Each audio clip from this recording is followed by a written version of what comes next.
Hey, Christine. Hey, Bill. You still in Michigan? I am for one more day. Nice. Are you enjoying your vacation? Loving it, loving it, loving it. So much fun with siblings and cousins, except they have this weird schistomonasis uh, thing in the lake where there's a life cycle of this little parasite that goes from a snail to a duck to the snail, and it intercepts humans. And now I have all these little itchies. Oh, interesting. Yeah, well, and then I find out too late that morning, they're really bad in the morning, and I swim in the morning. Judy and the other cousins all went in the afternoon, they didn't get it. So I was the, hey, Jennifer, Hello. How's the summer going? great. I'm on vacation, my last day of vacation. So Excellent. loving it. Where'd you go? I'm in northern Michigan, Oh, near wow. Traverse City, cherry capital of the world. Cherry capital of the world. I've had cherry pie every day. Nice. Do you have Michigan roots? Yeah, our family used to come up here. In fact, we were looking at some old He thought photos. it was his, but maybe We've it had should- 100 if he's years wrong. of our family coming to Crystal Lake. Wow, nice. Grandparents, etc. So it's kind of fun to be in a place where families had so much good times. That's nice. We grew up in Ohio, but this Ohio and the southern Ohio in the summers, like Maryland in the summer, is disgusting. So everybody goes north to the Lake District in Michigan. I've never been. Oh, it's really well. Have you been to Adirondacks? No, actually. Oh, okay. Well, it's that Canadian Shield where the glaciers came down, and there's granite and pine trees, birch trees, cool evenings, warm days, lots of lakes, a lot of fresh water everywhere. Great lakes as well as the little lakes. Nice. I learned to scuba dive here. I was going to be a limnologist until I put my head in the ocean and said, "Oh, well, lakes are boring. Ocean's way more interesting." And Jennifer, before I forget, thank you for the reminder that we should review the last set of recommendations as we go forward with the new ones. So that turned out to be very useful. So Oh, good. thank you. Well, Mark Stewart said that if there was something that passed in the past and that did not get done in the legislature or through regulation, that we can bring it to the full commission without having to vote on it again.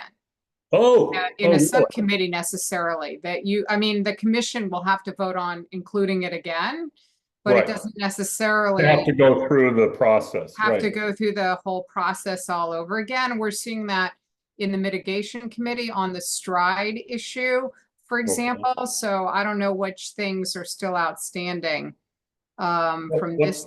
What's the stride thing? So there is a problem that the Public Service Commission is allowing the energy companies to keep putting in more gas pipelines and replacing gas pipelines even when the old ones are not in need of replacement. And it's causing billions of dollars, literally with a B, of expenditure that then becomes on the hook of ratepayers. And so it was one of the things that we approved trying to fix in the last commission report, but it didn't get done in the legislature. So yeah, I'm more than happy to send you a fact sheet on it. This is what David Lapp has been talking about. Okay. Well, not only is digging up the gas lines costly, it's stupid. Why should we be investing in infrastructure for fossil fuels? It's just stupid. Exactly. I see our office is in Eastport, in Annapolis, and they're digging up the street. It's killing me. They're digging up the streets to install natural gas. Like, why are you doing this now? Why would anybody spend the time and money to do this at this point? Just crazy stuff. Hey, Fernando. Hello, good afternoon, everyone.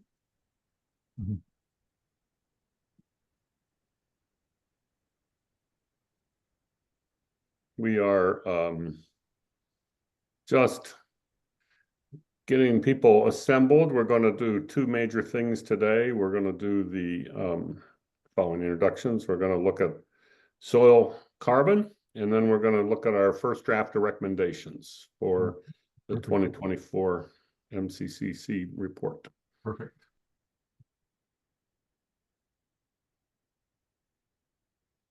And I got to tell you, I'm in northern Michigan. I am wearing long pants. I am actually should have brought another layer here. It's delightfully chilly. I don't know what it is in Maryland, but I'm sure it's not as cool as it is in Michigan. It's a little humid, gray, not terrible, but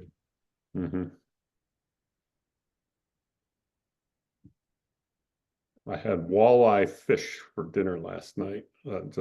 Which the first fish I ate, growing up in Ohio, we had Mrs. Paul's fish sticks, and I thought I hated fish, terrible stuff. And when I finally went on a camping trip and had fresh caught walleye, I realized I actually like fish. So it's kind of fun last night to revisit my transition from an anti-fish person to an avid fish eating person. And so, Bill, you haven't taken us there, and you're rubbing on us, great fish that you ate and the great weather that you. Sorry, I got my 1 week vacation. I got to rub it in. I'm glad you're enjoying it. Wait a minute, you're on vacation and calling in? Well, but this is my kind of last hurrah, so I I figured. know, and I have to say, we appreciate you and Christine so much. But Yes, we're she is looking the forward to best. working with Fernando. Yep. He's got a tough act to follow in Christine, pretty easy act to follow in me. Oh, I was saying, especially because we don't have anyone lined up right now to replace her yet. Yeah, that's right. It'll be hopefully everyone's patience will stick with us. yeah, we'll navigate through. But don't expect any superstar performances. So how much do you pay? That's Yeah. right. Yeah. All right. Well, we're getting pretty close. So maybe we should open the meeting and start off with a quick round of introductions. I'm Bill Dennison from University of Maryland Center for Environmental Science, and I've been sharing this since last September, and handing it over to Fernando Moraes Wilhelm next month, and then Christine, and then Jennifer. Good afternoon, everybody. Christine Knaus. I'm it's been a long day. A postdoc at UMC's Horn Point. I work on microplastics, and for the past year, I've been a science policy fellow with Bill, helping support this meeting. I just want to say thank you. This is my last meeting, for the STWG as a staffer person for it. Maybe not be my last meeting, but so I'll be around until September 17th, I think is my last day. So if anybody needs anything after that, thank you all. It's been a really great year, and I've learned a ton, and it's inspiring. Even being in Maryland, working on important topics like plastics. You don't know everything that everybody else is doing, and so it's really inspiring that this group is so committed to our state. So thank you. Thank you, Christine. Jennifer, then Jeff. Jennifer Mizrahi, one of the representatives of philanthropy. I really appreciate the science in this group and the presentation on how shoreline restoration can cause further problems was deeply disturbing and important. And everybody, thank you for your work. Thanks, Jennifer. Jeff and then Dave. Hi, Jeff Silva. I'm attending from Ocean City, Maryland. I too am on vacation. Wouldn't miss this for the world. Thank you all very much. Very good. Dave and then Robin.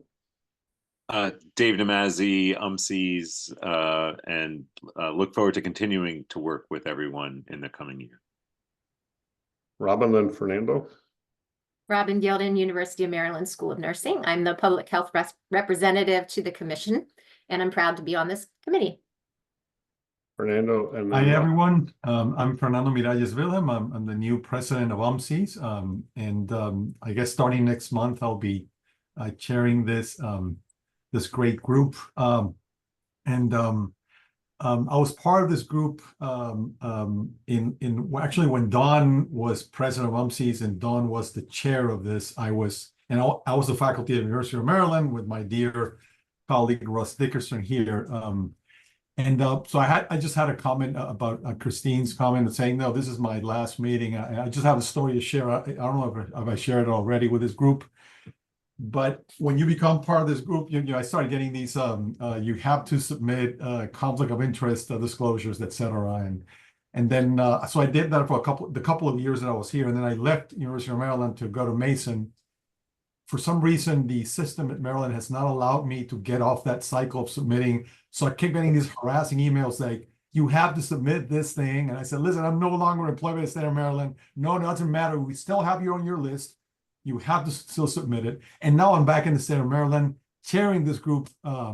So I don't know, Christine, if this will be the last time you'll be here.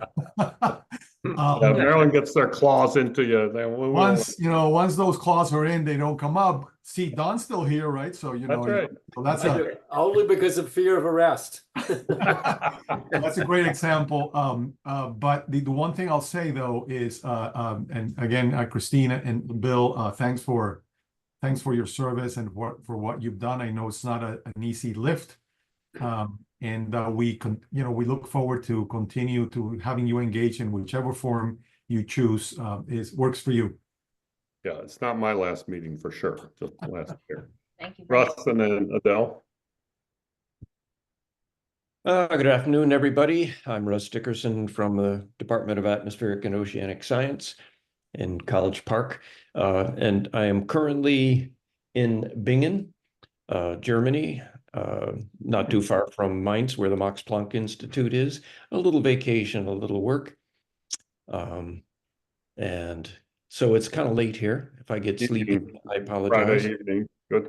Well, I appreciate you making your Friday evening engagement with us instead And of. I'll have you know, I avoided fast beer dinner so that I would stay awake. Just good beer in Germany. That'll come later. I want to thank Robin, who helped me out with some public health aspects of a paper we finally got accepted on environmental justice in Baltimore. Really? Oh, can we, when that comes out, can we share that? It's been accepted, but wait till it gets, as soon as I have galley proofs, I'll send the it. galleys. Yeah, that would be great, Ross and Robin. Thank you. Adele and then Don. Hi, Adel Shir Mohammadi, with faculty member at UMD with the Department of Environmental Science and Technology. And it is great to hear, Russell is in Germany and Bill is enjoying, and you guys, okay, so you enjoy the beer, and how is the weather, Russ, in Germany? But anyway.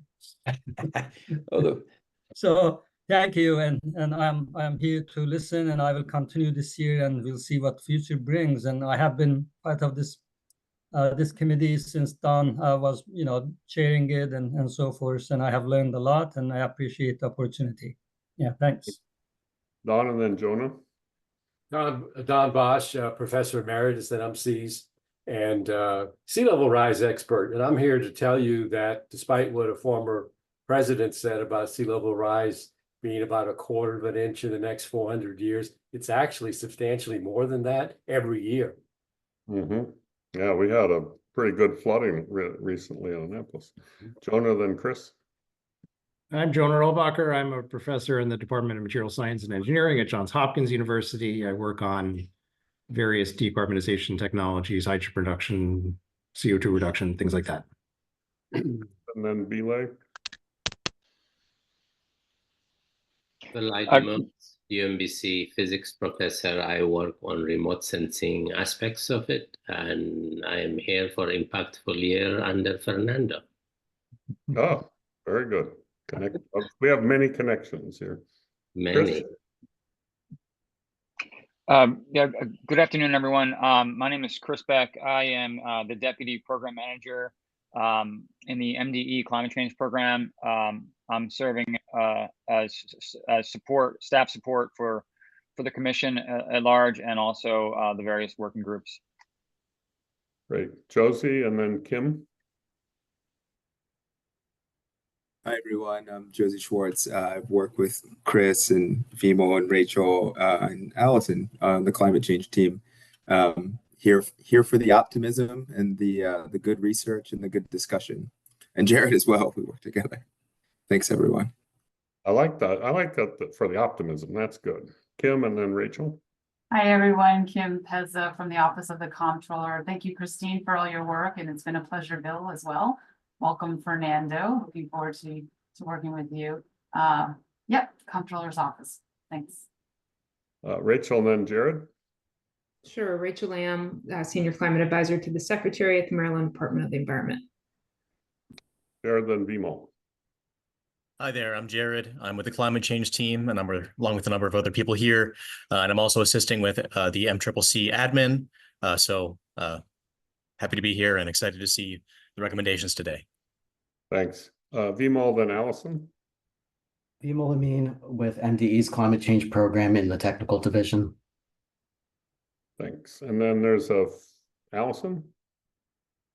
Yeah, hi, I'm Allison. I just joined the MDE Climate Change Program as part of a core program that I'm in. I'm super excited to listen in. Great. And there's a phone number of 353-5713. Do you guys want to say hello? Yeah, hello, this is Alicia Mulkey with the Maryland Department of Agriculture. I'm traveling unexpectedly today, so I have to join by phone, but hopefully my reception. Oh, okay. Thanks, Alicia. Okay, we saw that you're on the list for the talk with Vimo and Rachel, so I'm glad you're tuned in. So the agenda today is we're going to thank everybody for introductions and the great shout outs for Christine. Today we're going to talk about agricultural soil carbon. Rachel, Alicia, and Vimo are on the list. I don't know who's going to present. And then we're going to go through draft recommendations. We sent those around, and I've got a PowerPoint we'll walk through together for that. So let's turn it over to Vimo, Alicia, and Rachel. Yeah, I'll be going through some slides, and Rachel and Alicia will chime in as needed. You have permission? Yeah, you should be able to Okay. share slides.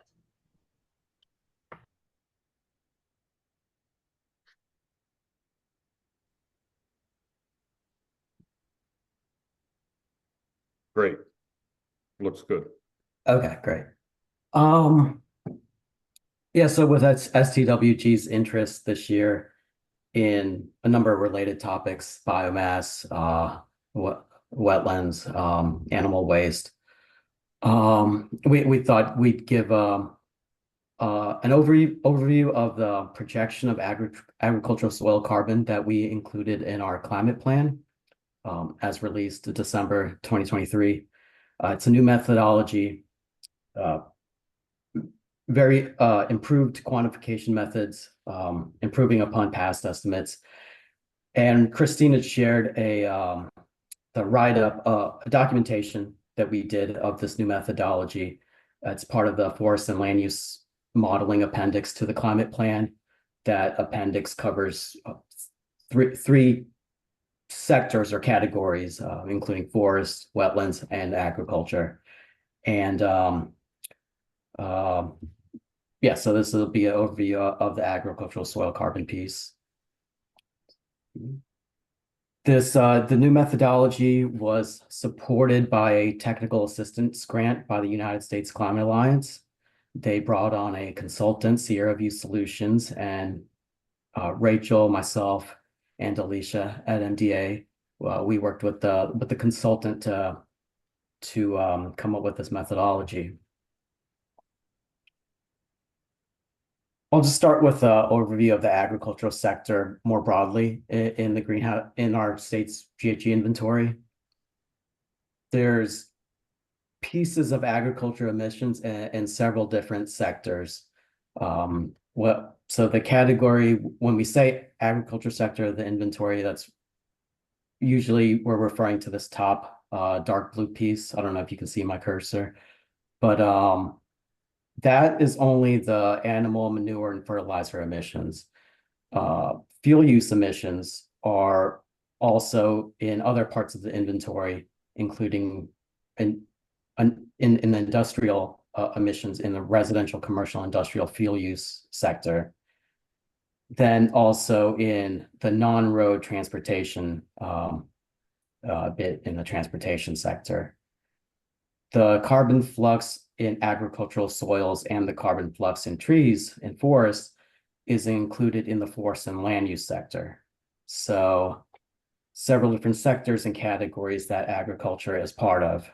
So when we're thinking of agricultural emissions in their entirety, it's pieces of all these.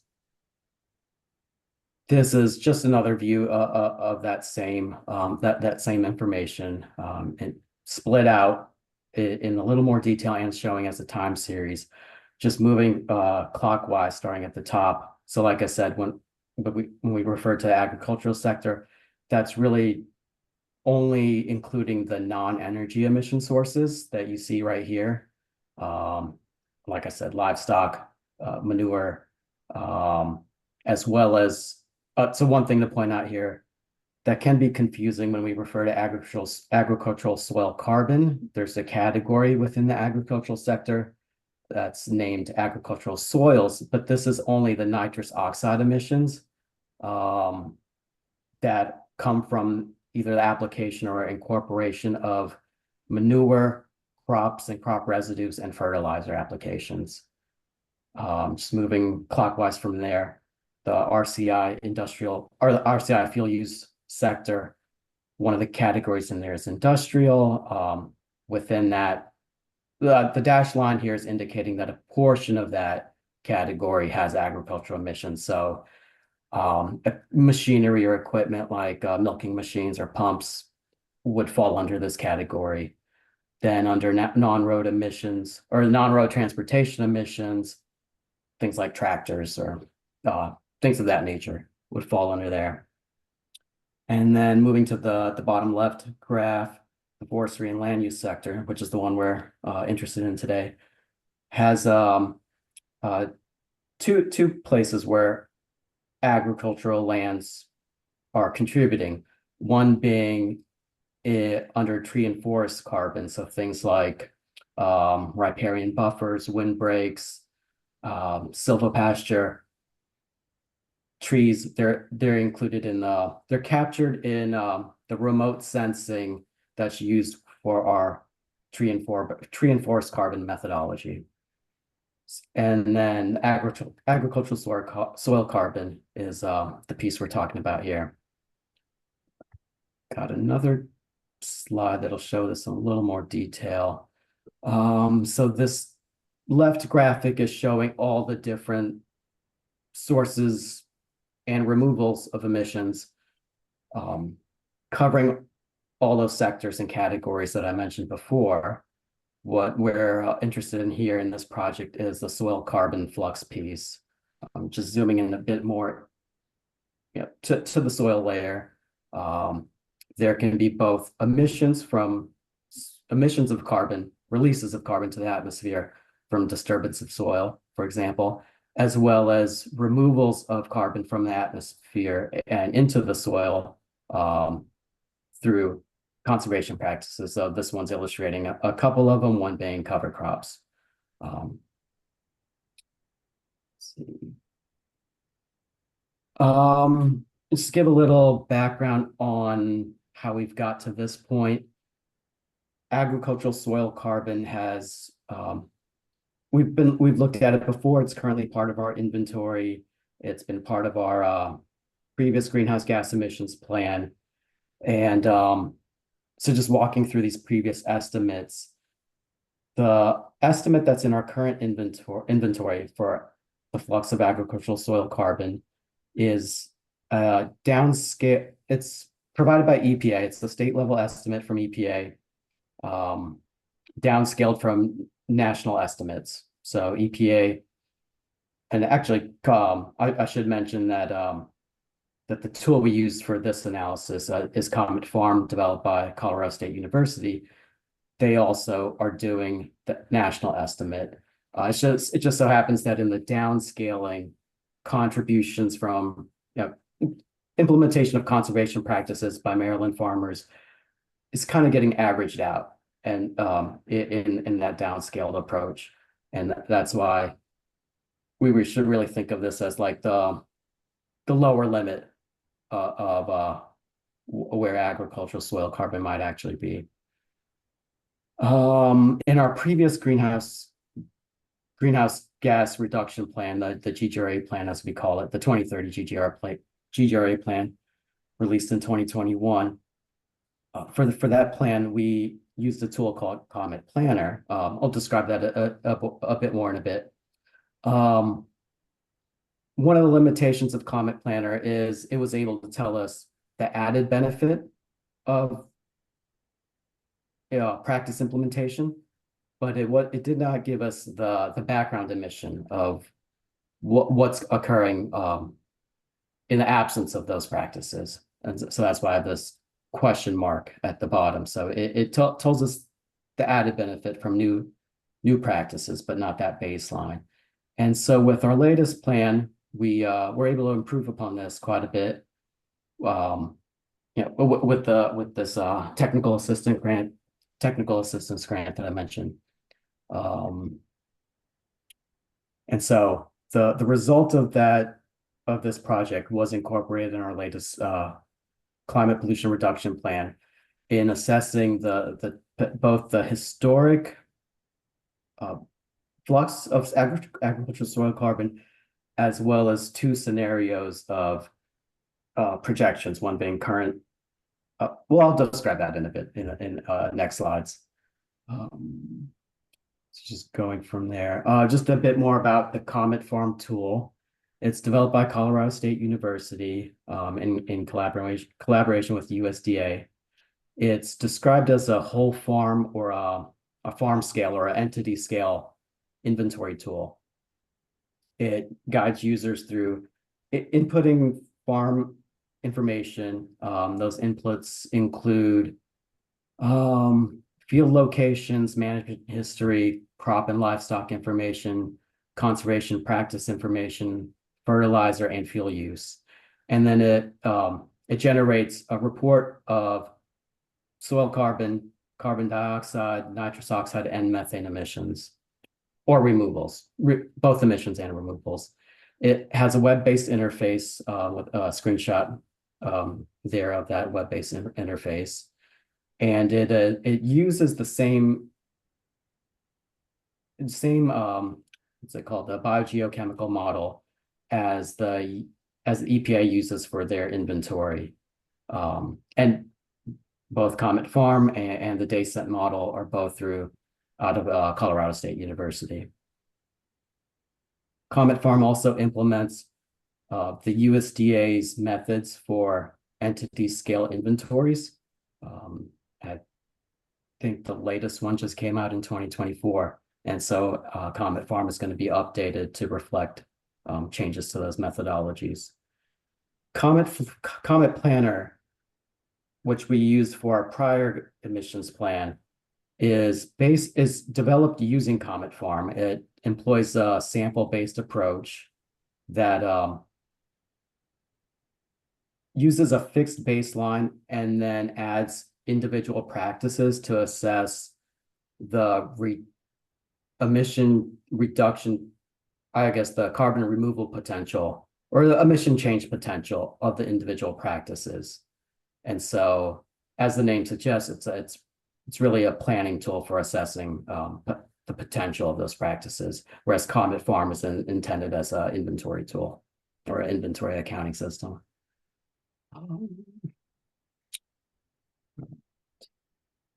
So now moving into our methodology. See, there's a couple things in the chat. So somebody let me know if I should stop and answer anything. But yeah, our methodology. So as I said, Comet Planner employs a sample-based approach. We also used a sample-based approach for our methodology, with one difference. Whereas Comet Planner is modeling individual practices, we're modeling management scenarios. So those management scenarios being a combination of management practices that both captures the collective impact of the management practices, but also provides us that background flux. So it allows us to capture the absence of conservation practices. So the way our methodology works, we came up with a number of management scenarios representative of management farm operations in the state, the predominant farm operations in the state. We run each of those management scenarios through Comet Farm on sample fields across the state. We had 3 sample fields per county. And let's see, yes. So this calculation was done per county and then aggregated to the state. So the management scenarios are run through Comet Farm on those sample fields. And we're not using the web-based interface here. The Comet Farm tool has a backend API where our consultant developed some scripts that allow us to take input information in spreadsheets, and it processes that into an input file that can then be batch processed. And so that's the way this was done. So we run the management scenarios on each sample field, and then the results of that are then scaled up to the entire state or to the entire county, and then some to the state by applying the results of each management scenario to what we call implementation scenarios. So I'm going to describe each of these pieces in a little more detail. So first, starting with the sample fields, we had 3 sample fields in each county. They're meant to be representative of varying soil conditions. Also showing here, the colors showing here regions that we use to, this would be relevant on the next slide. Those regions, we developed region-specific management scenarios. So just moving to that. This is a table from our appendix. So the way Comet Farm works, so this first row here, the way Comet Farm works, it requires ramping up the model to build the soil profile pre-2000. So 2000 is serving as the baseline for the model. So pre-2000, we're assuming that all cropland in the state was under intensive tillage with annual crops in rotation. And then we developed 4 consecutive scenarios for the post-2000 period. These include no action. And just a note for people familiar with Chesapeake Bay Watershed Implementation Plan, no action means something different here. It's not the absence of conservation practices. Here, as you see, there's reduced tillage, reduced tillage in the no action scenario. So it's not the absence of practices. This no action is more of like a modern post-2000 baseline level of implementation. So just to be clear about that. And then building on that no action scenario, we have 3 consecutive scenarios adding no tillage. So replacing reduced tillage with no tillage, and then adding a cover crop. And then the scenario after that adds precision nutrient management, and the scenario after that adds a slightly different cover crop. So each of those management scenarios, let me go back, each of those management scenarios, each of these 4 management scenarios are run on each sample field.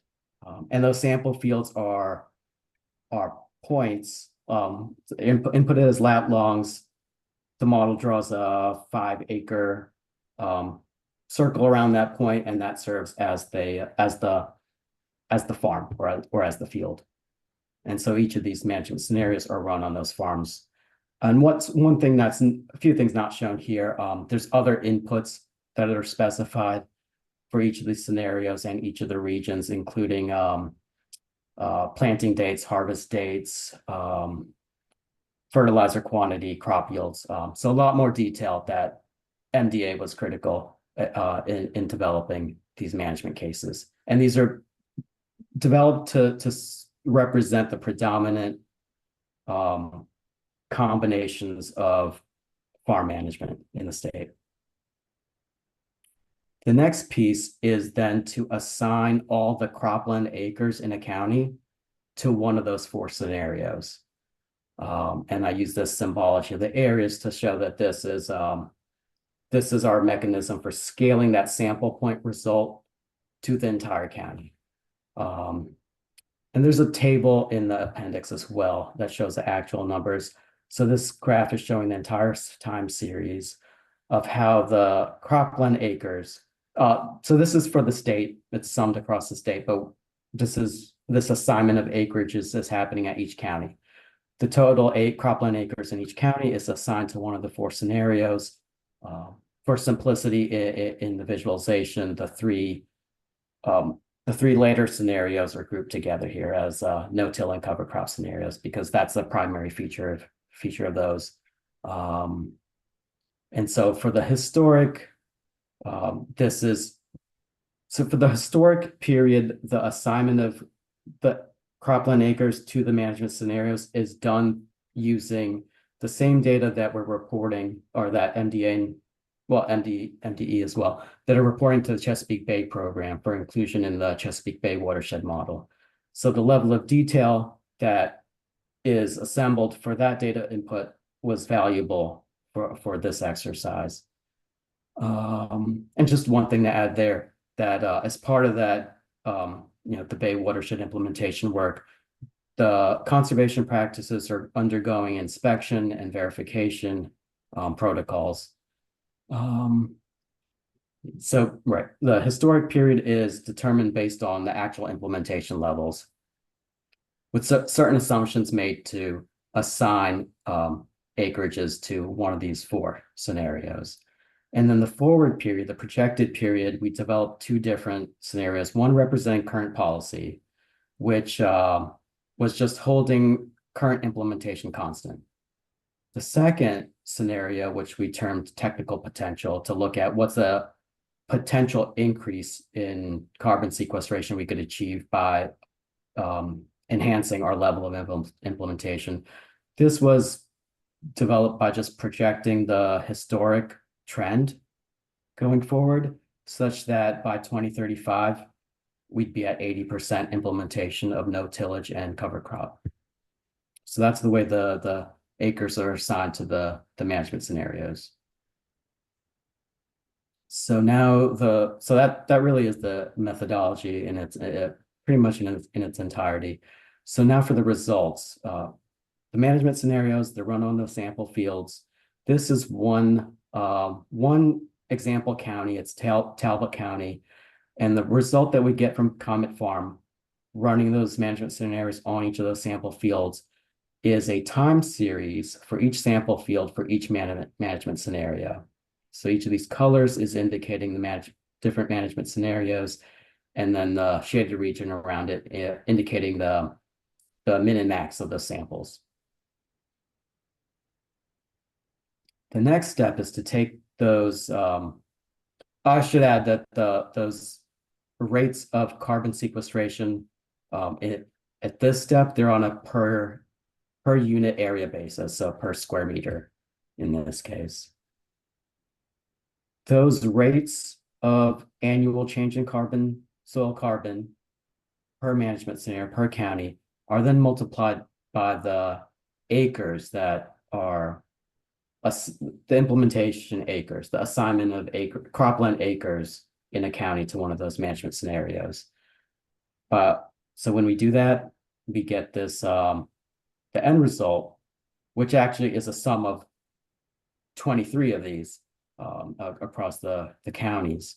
And this is what's included in our plan, the final result, showing both the historic flux of soil carbon as well as the two projections of soil carbon.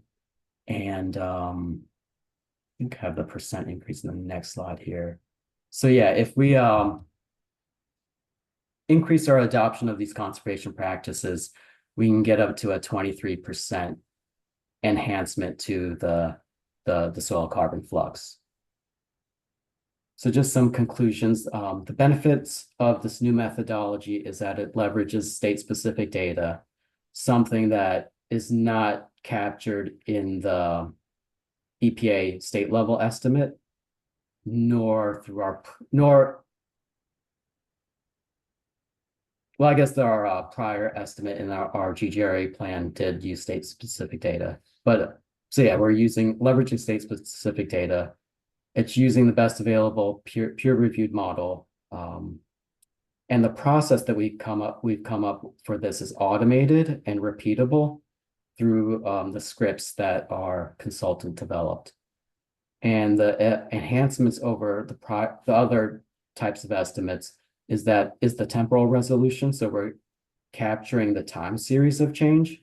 So the Comet Planner reduction coefficients are static in time. Here we're using the entire time series. One thing I'll also mention that the fluctuations you see here in the historic period are due to the changes in crop rotation. So that's a cyclical fluctuation there. So this methodology is capturing that year-to-year change as well. The other big thing here is the spatial resolution. Like I said, we've done this analysis at a county level. We could increase the sample points beyond 3. 3 was used, was deemed sufficient for this planning exercise. And the other thing about spatial resolution is that we're capturing all cropland in the state, not just cropland that is implementing practices. Let me go back. I just thought of one extra thing to mention in this slide of the unit rates. So soil carbon can be, agricultural soils can be a source of carbon releases. And so where you see it going negative here, that's releases of carbon. So our new methodology is able to capture that, which previously we weren't.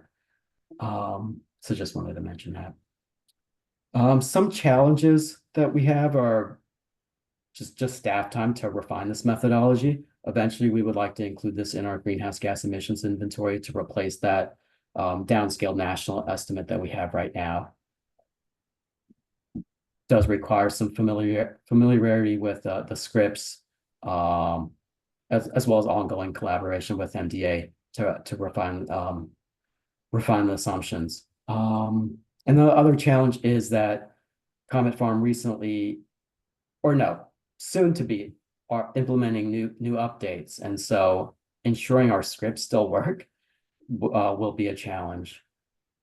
And then aside from the challenges, the opportunities here, which I already mentioned on the previous slide, just to reiterate, what we found from this analysis is that current levels of implementation can provide a stable level of annual carbon sequestration while expanding practice adoption beyond the Bay goals can increase the annual rate of sequestration by up to 23%.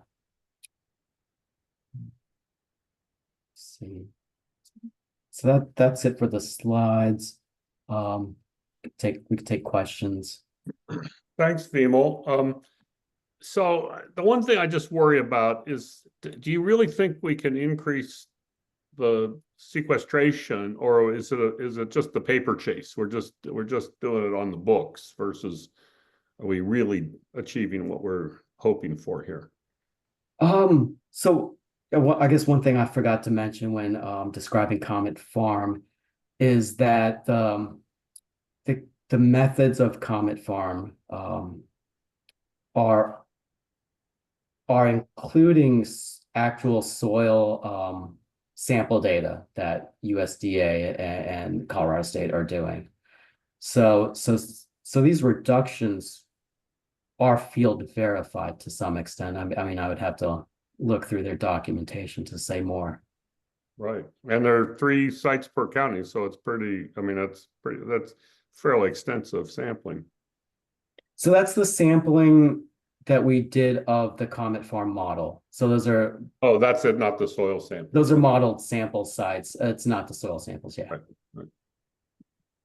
Because I mean, it is very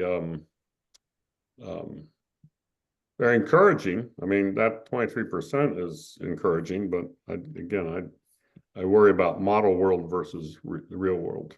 Can I offer a point on that too? So yeah, Comet Farm is a process-based model. So we all know with process-based models, they get improved over time as you use explicit field-based data to calibrate and validate them. So just like any model, you need to make sure that you're improving it over time based on best available understanding and field verification. At the national level, we know there are lots of uncertainties, particularly around carbon and ag soils.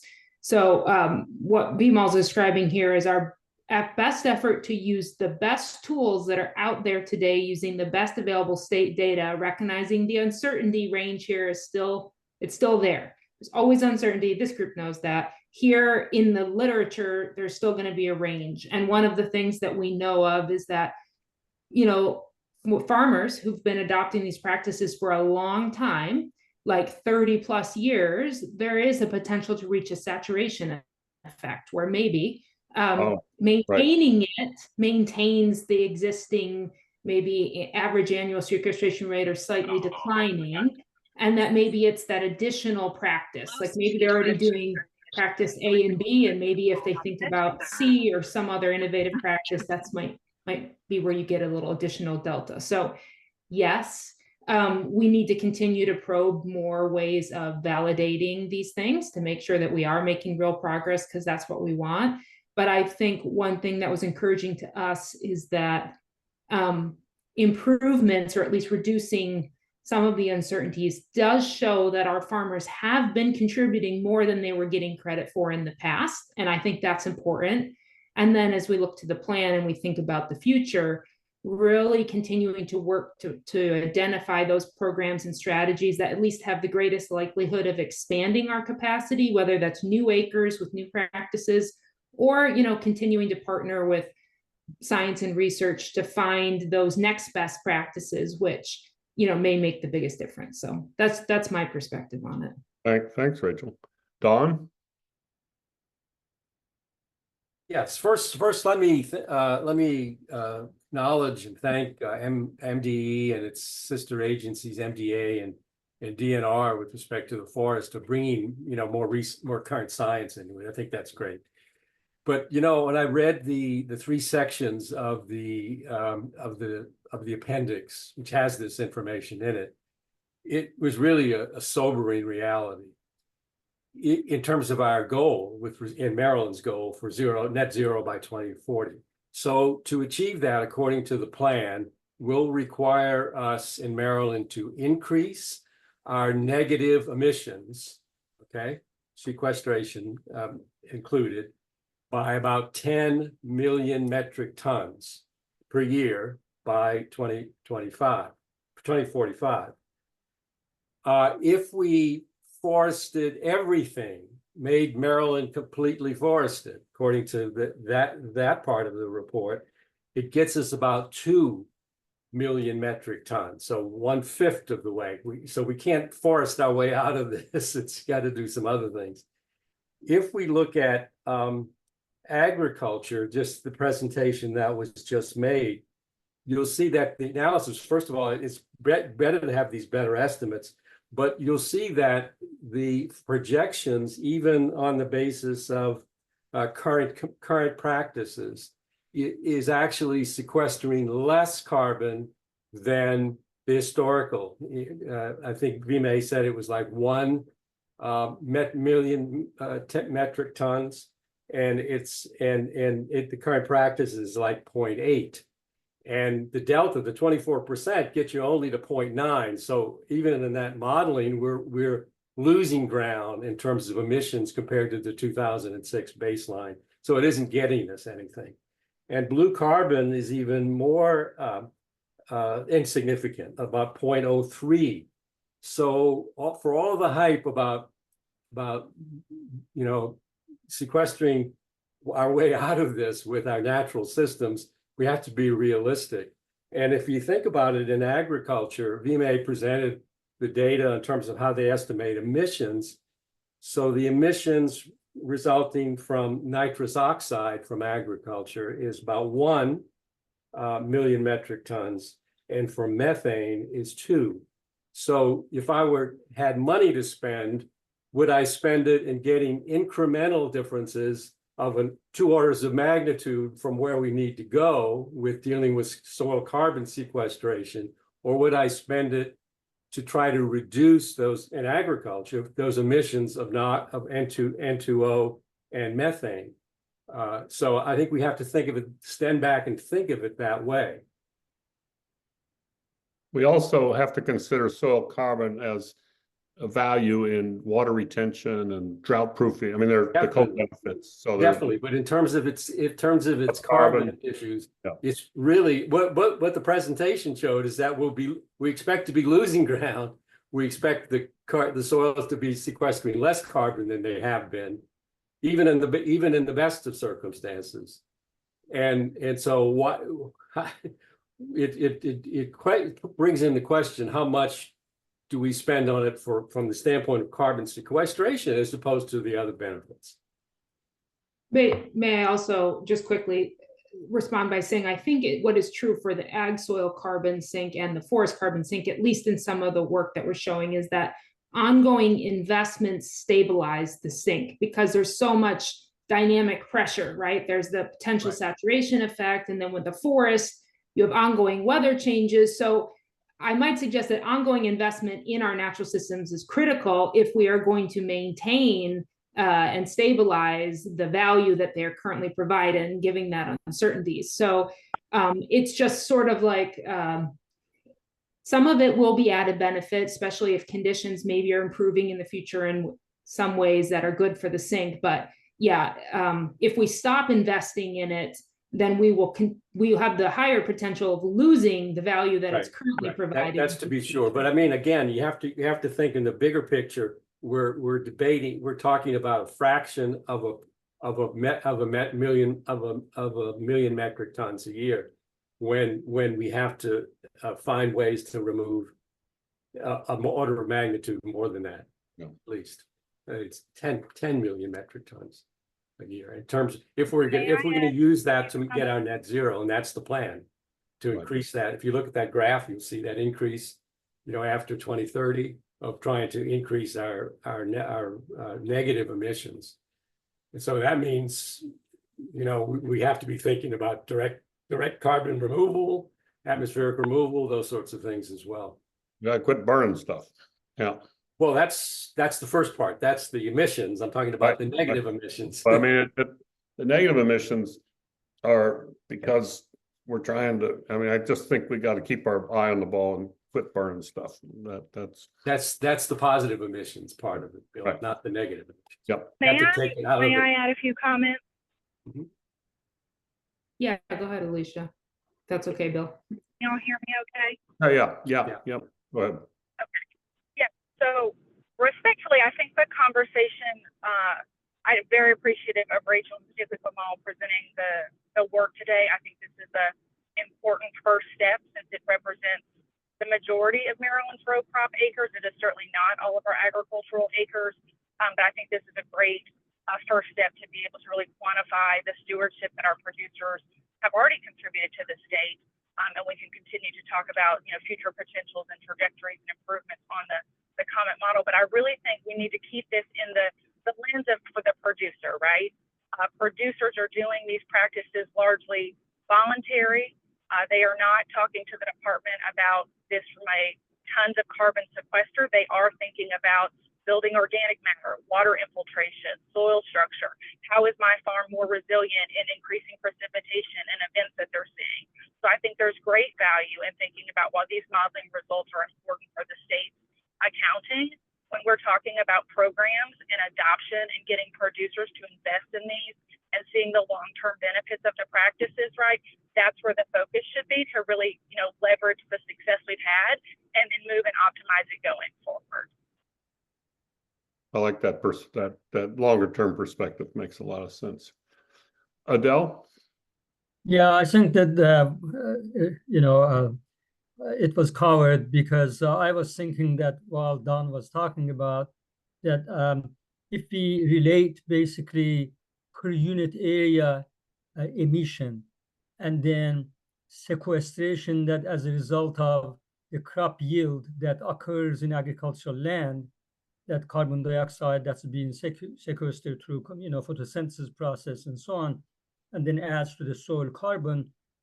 I haven't looked at the numbers, so I don't know.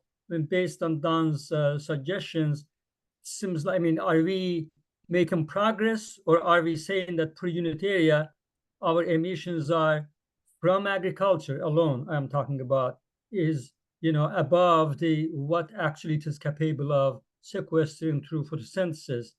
Because that also can speak about the variety of the crop that we could probably suggest that, it is not easy, but could come, if it is adaptable to our area, can probably sequester more carbon and emit, less sort of carbon dioxide, nitrous oxide, and so on.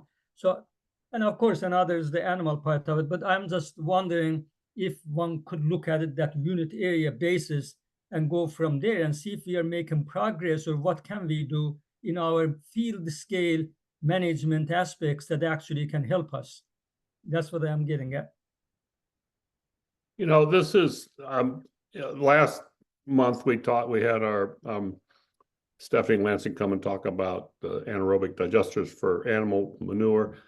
This month we're having the soil carbon discussion, and we at the beginning of the year we defined a series of things we wanted to talk about. So we want to dig into this ag issue in the coming months. We want to follow up. And I'm telling this, make sure Fernando hears this, because this is a really ripe and rich topic. There's the nitrous oxide issues. There's the carbon used in the soil, all the burning the fossil fuels to make the fields and plant and harvest the crops, and there's the animal manure issues.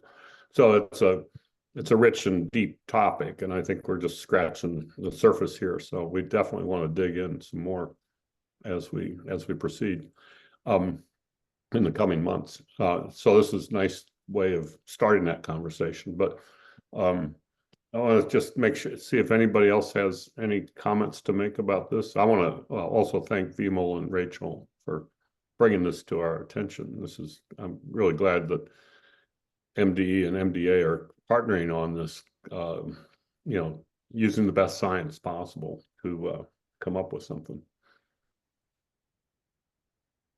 Okay, well, we've got, and I've got kind of a hard stop at 2:30, so my family will kill me if I go over my vacation limit here of an hour and a half. So I want to go through the recommendations. That's really important that we do that today.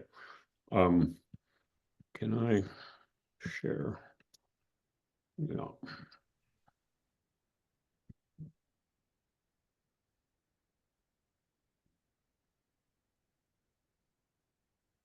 So let's go through these, and Jennifer made a really smart recommendation last month that we go first, before we even start on the new ones, we revisit what was done previously. So these were the 3 recommendations from last year. Improve public health preparedness for the challenge posed by climate change, and they had this Ready, Set, Go framework. Early health warnings with seasonal lead times. The problem is not much has happened on that front.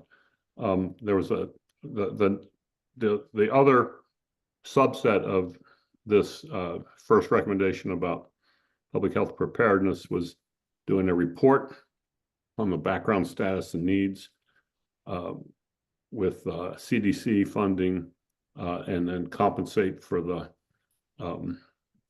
any loss of that funding by the Maryland Department of Health. Maybe Robin can shed light on this. And then the third part was this climate and health profile report should be updated.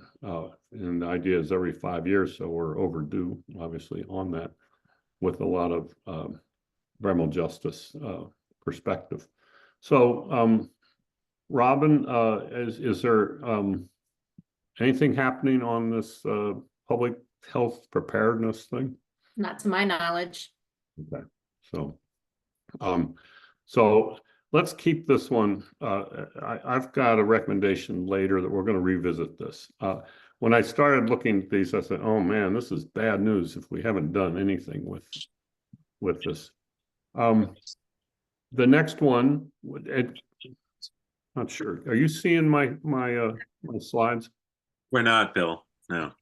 I shouldn't have turned it off in the first place, I guess. Okay, the next one was establish a climate equity innovation fund. And then with the sad statement that Maryland's dead last when it comes to the diversity of how it spends research funding. So that sounded originally pretty depressing, but then I learned that we in fact created a climate technology founders fund as a result of our recommendation. So that was great news. And then the third recommendation was inclusivity of all Marylanders, particularly since the vulnerable populations to climate change. And so what happened was we got two new working groups that were created for the Maryland Climate Change Commission: the Just Transition Employment and Retraining Working Group and the Energy Industry Revitalization. Also, MDE hired Anisha Atkinson as the Assistant Secretary for EJ. And I met her at a previous meeting. And then there's this executive order implementing Maryland's climate pollution reduction plan. So the good news here is these recommendations were taken seriously and resulted in action. So I was glad to see that, apart from the first one where we didn't make a lot of progress, but the next two, they're demonstrably came together. And thanks, Christine, for digging all this up. Okay, here are the 5 recommendations that, or 6, I can't remember, that I drafted. And this, I have no ego associated with this. You can shred them and tear them apart or improve them at all costs. So first, woody biomass. And if you remember, we had presentations from DNR, we had presentations from Eric Davidson. So it's kind of a mixed bag, and we kind of ended up with something in the middle here where woody biomass burning for thermal energy is a suboptimal choice, particularly the low energy yield per ton of carbon dioxide emitted, but strategic use of wood from thinning for forest fire protection or various waste streams can be considered. And the real strong admission that harvesting live forest for woody biomass burning is not recommended. And the worry is if you create a woody biomass energy center, and you use up all the thinning and waste streams, and then you start getting hungry for more wood, you're just going to start harvesting live forest. So that was the way we kind of balanced that. And then based on Jonah's presentation and wonderful video and the discussion of these regional hydrogen hubs, we put a recommendation here of use funding associated with the regional clean energy hydrogen hubs, both the Appalachian and Mid-Atlantic hub, to develop technologies to decompose methane into hydrogen and carbon. We'll go back over, I'm just going to read through these and then we'll go back and do these one by one. And then based on Laura Lapham's presentation about the methane that's under the bay as a result of decompositional processes and over enrichment of nutrients and phytoplankton, continue to accelerate efforts to reduce nutrients entering Chesapeake Bay and its tributaries to mitigate unconstrained methane production associated with eutrophication. So that's kind of like, we're doing that anyway in Maryland, but do it better. And then investigate incorporating methane fluxes from Maryland lakes, reservoirs, and Chesapeake Bay into the Maryland greenhouse gas inventories. That was a recommendation from Laura. So don't ignore what's going on from that. And then we had Stephanie Yarwood from College Park talk about her research on restored wetlands, particularly the Delmarva Bays, and how they emit lots of methane, and even for decades after the restoration, there's still net emission. There's both methanotrophs that consume methane and methanogens that produce it. And so the result of recommendation was, since restored wetlands support high methane production, especially with restoration using amendments, biosolids, hay, manure, and wood chips, investigate methods to restore wetlands that do not lead to additional methane production. And I don't think Stephanie had specific practices in mind other than maybe less soil disturbance or something, but we clearly need to continue to do wetland restoration, but we have to do it in a smarter way. And then Stephanie Lansing talked about the anaerobic digestion associated with dairy farms. She had a lot of good recommendations. I kind of synthesized those into this. Develop funding mechanisms like Maryland MDA's Animal Waste Technology Fund to support capital investments to build anaerobic digestion facilities, particularly targeting Maryland dairy farms. And that point that she made, that they've done this elsewhere, like Germany, and that we should be able to emulate that. And the biggest hurdle, because it's a great result for our farmers, because you end up with compost and energy out of these manure streams, and so the deal is they just need that capital cost to get over the hump and cap those sludge farms. And then finally, and this one kind of circles back to that unfulfilled recommendation from last year about public education. And this is just a more generic thing about public ed, not just targeting the public health aspects of climate change, but create public education programs, including outreach to the Maryland State Delegation, energy producers to support decarbonization technologies. And then, we got a taste of some of that in our talks about examples from other states like California, North Carolina, to incentivize constructive peer pressure, so that, each governor and administration wants to one up the last one and try to do more. So those are the draft version of, those, of course, the way it works in the report, you have a sort of, you wordsmith it to have a very pretty concise short recommendation, then a paragraphs of explanation afterwards. But for this stage of the game, just wanted to come up with those blanket kinds of recommendations. And you can see there's the way I kind of at least drafted these were based on the scientific presentations that we had. So this is what we learned, and this is our takeaway from that. Okay, so trash it and go for it. Robin, start it off, and Dawn after Robin. Okay, I just have a couple general comments. The number of recommendations, weren't we told last year to kind of keep them to a minimum?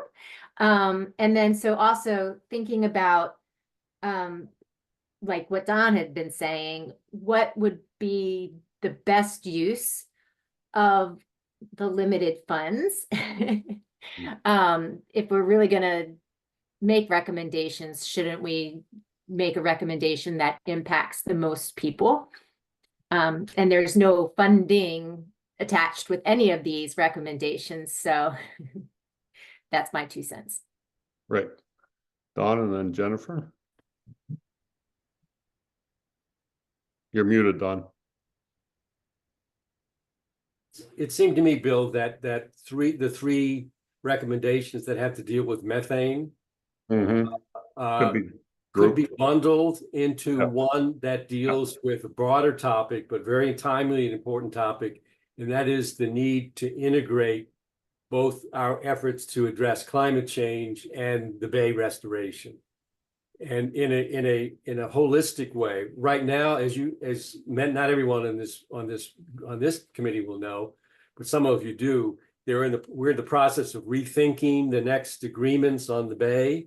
And they've been specifically instructed to take into account climate change, but they're really thinking it as climate change as a threat multiplier, just makes everything harder, rather than thinking of what you might be able to gain as you begin to reduce emissions that could give you some opportunities for Bay restoration. And the 3 examples you used are good cases where we reduced the over-enrichment, we reduced the methane flux, we were smarter about wetland restoration and intense animal agriculture. So I think if we have one, and we can maybe list those as examples. And that's what Jennifer in the chat was. So that would be just one recommendation with some examples. Yeah, great idea. Jennifer? You're muted. Sorry, so what was in the chat, what I just wanted to highlight, which is exactly what Don said, that if we can bulk some of them together, as Robin said, the commission will want as few recommendations as possible. So to the extent that you can cluster together, I do think that's helpful. Additionally, I wanted to point out on the public education piece that the ECHO committee task force will be putting forth a public education piece. So it is good that there's synergy on those things. But I also wanted to point out that the mitigation task force, which meets next Wednesday, is talking about revenue. How are we going to get revenue for our climate agenda? And within that meeting that's coming up, it talks about the revenue and what we would have the revenue focus on. And so it would be worth people taking a look at what the proposed language is to see whether these sorts of activities are making it into that funding or not. Right now, for example, there's 0 funding in there for the public education piece. I would like for 1% of the funding to go to the public education piece, 1%. I think that would be, incredibly helpful. And also, I don't have a sense of a hierarchy of need in terms of which of these pieces will do the most in terms of reducing greenhouse gases and other harm. I don't know if some of them are just small players compared to very large players. So if we need to trim down the number of recommendations, I don't know if somebody can sort of say which of the ones are marginal and which ones are game changers. Yep, thank you. Good ideas. And I like the idea of that 1%. I think public education is a big hole that we've got to, if we're going to make the kinds of changes needed and use public funds, we got to get public support. Jonah. So I want to echo something that Don sort of brought up earlier, which was the scale of everything. Meaning the really critical issue is that we not only stop generating CO2, but also we have methodologies for taking carbon out of the energy ecosystem, apart from agriculture, apart from the Bay, things like that, within the fuel system that we use and things like that. So I appreciate that you put in the hydrogen methane decomposition stuff that I'm interested in particular. I had a couple specific things about that, but more generally, I wanted to say that maybe we phrase it less in terms of a specific technology, but incentivizing really large-scale decarbonization technologies. And we can do that in a way which doesn't require funding per se. A lot of bottlenecks are associated with permitting, associated with incentivizing in terms of jobs and taxes, tax breaks and things like that. And so if we had a pathway to incentivize large scale technology demonstrations that are carbon negative, either methane decomposition, CO2 negative, things like that, I think that would be a way of, that would be very helpful. I like that. And then make it more about creating this innovative culture in Maryland that could propel us towards carbon neutral, and then use the hydrogen like that. And it, for example, Exactly. We want to be technology agnostic. We want to solve, we want to keep an eye on what the actual problem is. Yeah, fair enough. I like that a lot. I have some suggested wording. Should I put it in the chat, or do you want me to? Just send it. Yeah, just send it, because this is draft. I mean, I just did this draft to get the conversation started, and I'm happy to make changes and accept the input from everybody. So please. Great. I'll send you an email. Great. You second his emotion. Good. So yeah, I like that. So here are the kind of thrusts that I'm seeing. We got this education thrust, this public that we want to push. We have this innovation culture we want to create, and then we have sort of this sort of methane thing that I think is wrapped into a single kind of thing. That methane's a particularly potent greenhouse gas that we've got to wrestle with, and they're like the anaerobic digester is just this, to me, it's like such a no-brainer to start doing that. It makes so much sense. So we can kind of push on that. The one thing, and I thought about going there, and I want to get everyone's input on this.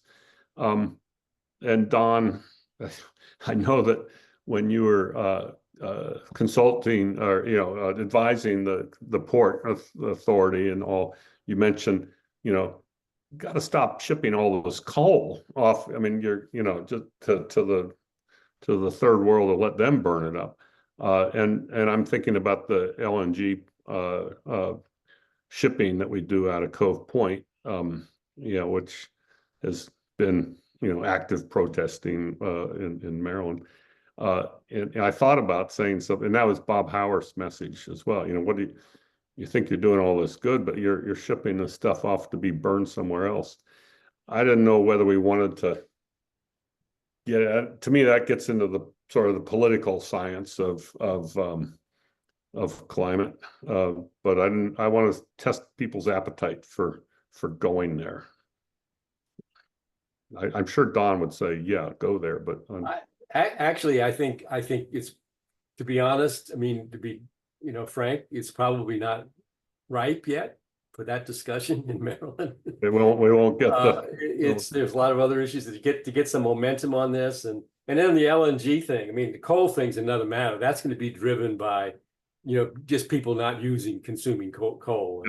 And there's a lot of drivers for that. The other thing, though, is right now, at various levels, I don't think that our state's taken a policy on it, but at a U.S. level, even the Democrats are saying we still need natural gas for the transition and for international security issues and so on. So you open up a whole can of worms. I know, that's why I backed down, but we're not talking about a new plant. It's a new export. It's an existing one, and it's actually quite small compared to the ones that they're building on the Gulf.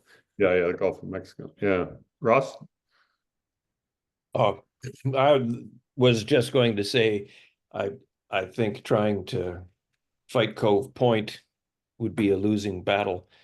There's been a huge recent investment in that. The coal, on the other hand, and Curtis Bay, it may be right for us to go after. With the EJ element to the Curtis Bay. The people who live there are pretty upset about it. And yes, they are. They had an explosion. It's maybe not so well. It's bad news. Right.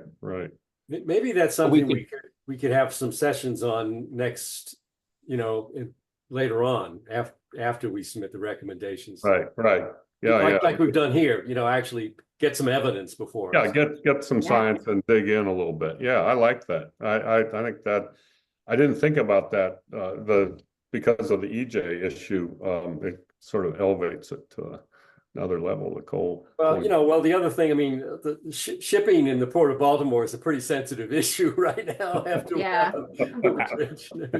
Yeah, let's not. And one of the things we need to know, I have no idea how valuable is coal export to the port. I mean, is it trivial or? Right. Oh, it's a lot of money. There are 100,000 tons of coal in that pile. I mean, the order of magnitude is $1 billion a year. So it ain't peanuts. Really? Okay. If you haven't driven by the pile of coal recently, you should. The dirty little secret is that those trains run right past MDE, right outside It's the right direct. down Basically, from University of Maryland and. That's the parking lot in half, yeah. But that the money talks. It's it's not going to be easy. Yeah, our students in the interprofessional course worked with that community on that issue. And I think they did some petitioning, science-based petitioning of that. They did. I have the 2 letters they sent if anybody wants a copy. Yeah. It was Shamra and Tim Canty, I think, taught that course. Yeah. Cool. And you helped, right? I did. Yeah, and we taught a course this last last spring semester, one that Dawn and I had originally taught and together, and we had the students do Baltimore Harbor as in the middle of the semester. The bridge fell down, so we dug into some really interesting science going on in the harbor. It turns out there's been quite a bit. And just so you know, we're going to have a symposium October 9th, and everybody's invited. It's going to be on, what do we do about climate change in Maryland? And it's interprofessional. It's, faculty, staff, students, community, maybe some legislators. Cool. And we've got a Baltimore Harbor thing on the following day. So let's right. let's make sure, Robin, that we share that. Absolutely. Yeah. Okay. Great. So I think I have enough to do another iteration of this and send this around. I don't think we're going to have the luxury of waiting a whole month, and then, I mean, we will revisit this at our next monthly meeting, but because MCCC wants, draft recommendations submitted in early September, I will do this via email. I'll do an iteration then around next week, and I appreciate turnaround and comments back before the next monthly meeting so that we can get into the we have to kind of seed this into the whole commission, and they see it, and then compare with the other work groups, et cetera. So I'll prevail upon our committee here to please give us some feedback. So I am going to hand this committee over to Fernando, but in the meantime, because I've got the momentum and inertia, I'll continue to work up this set of recommendations. Peter Goodwin was gracious enough to do that for me last year when I stepped in, so that I didn't have to start fresh from somewhere in the middle. So anyway, Fernando will be looped in, but I'll still do the first drafting of this, and then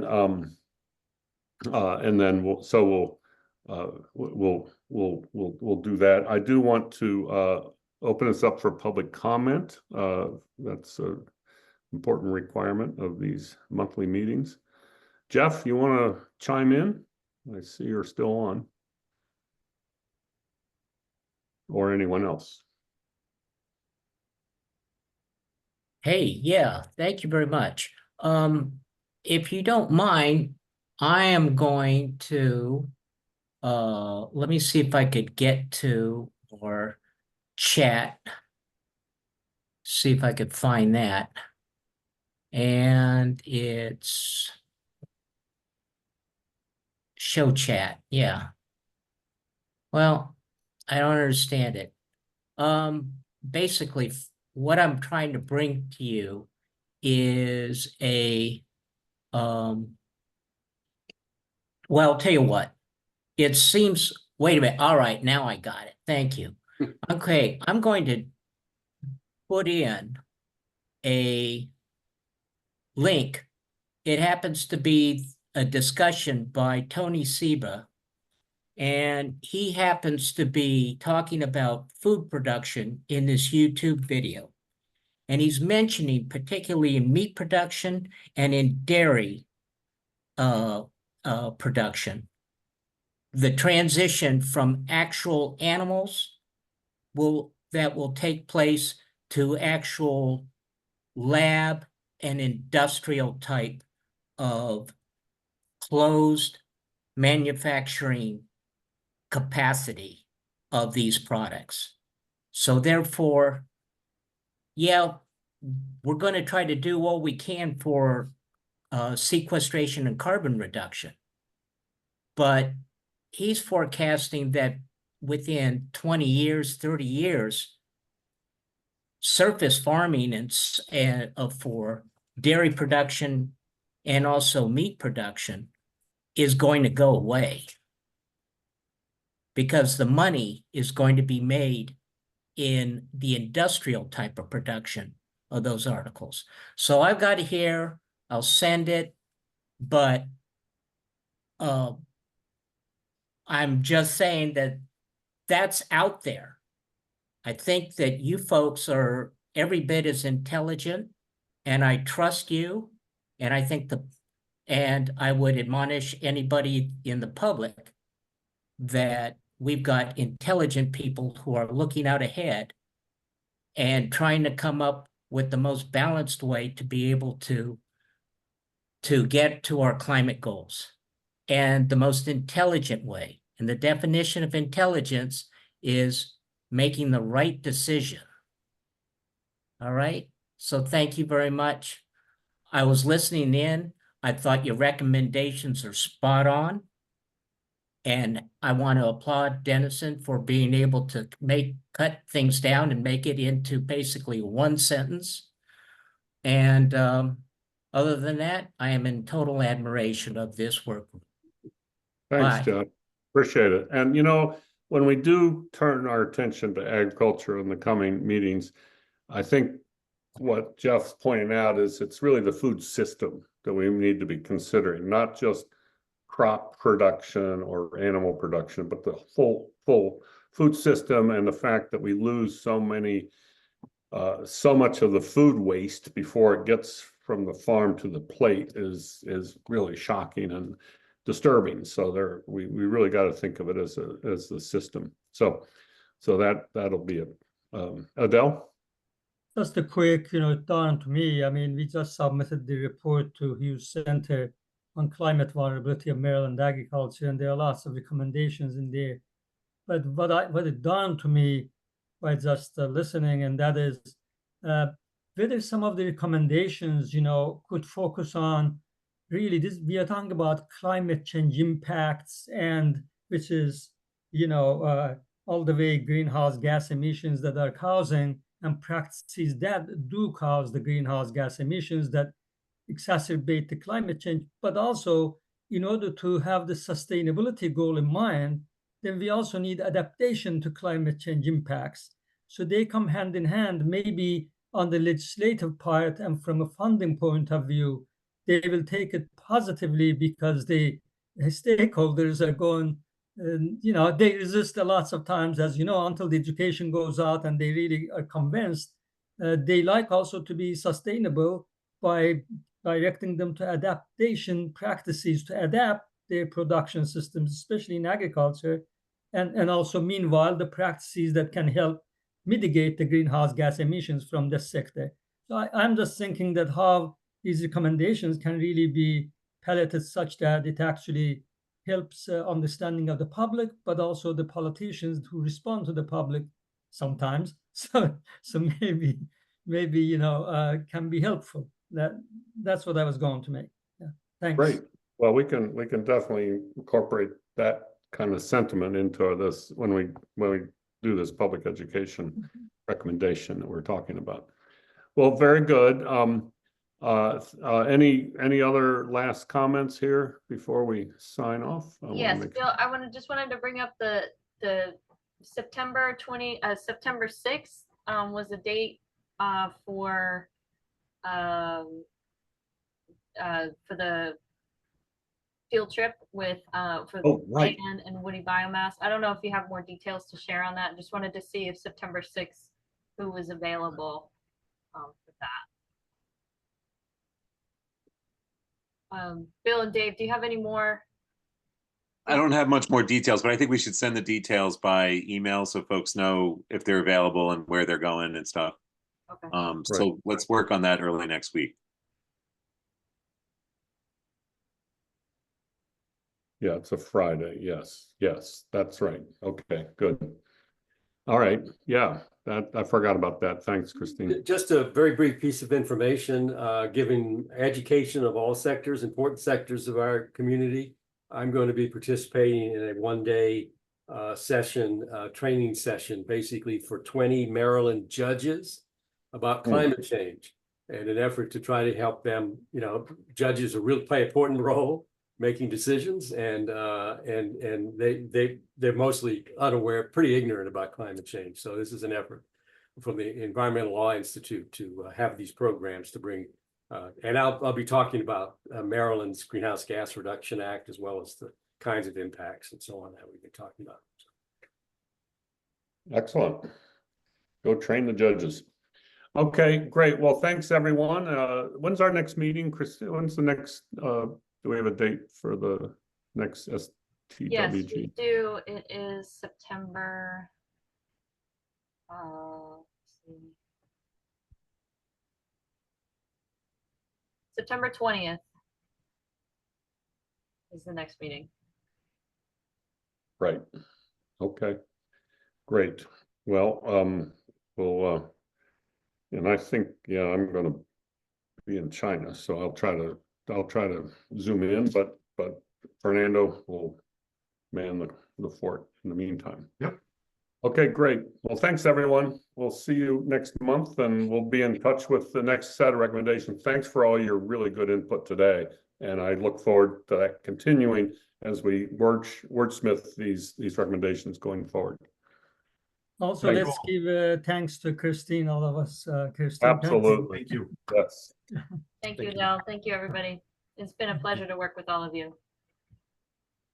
Wonderful. Yep. You were awesome. All right. Bye, guys. All right. Thanks.